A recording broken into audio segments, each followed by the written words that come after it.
Ce vendredi 20 juin 2025, le magazine Closer a révélé que la villa de Johnny Hallyday, située à Marne-la-Coquette, dans les Hauts-de-Seine, a enfin trouvé preneur 7 ans après la mort du chanteur.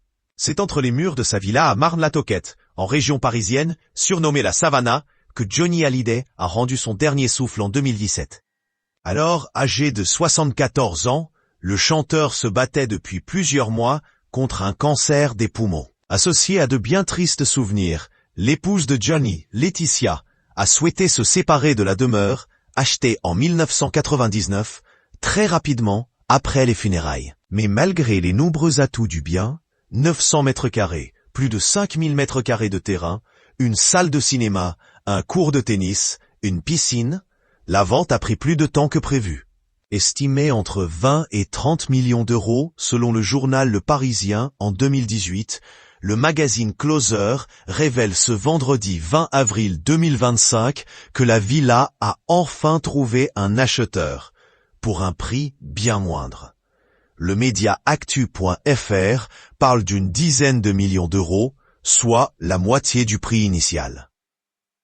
Et ce, malgré les mandataires prestigieux qui se sont occupés de la vente, dont la célèbre famille Kretz. Cette vente, survenue quelques jours seulement après l'anniversaire de Johnny, année où il aurait eu 82 ans, clôt un chapitre pour Laetitia. En effet, cette dernière doit encore rembourser plusieurs millions d'euros à l'administration fiscale française. Cette vente pourrait donc grandement l'y aider. Toujours selon Closer, Laetitia a jusqu'à la fin juillet pour enlever les derniers meubles et compte bien fêter cela avec une pendaison de crémaillère.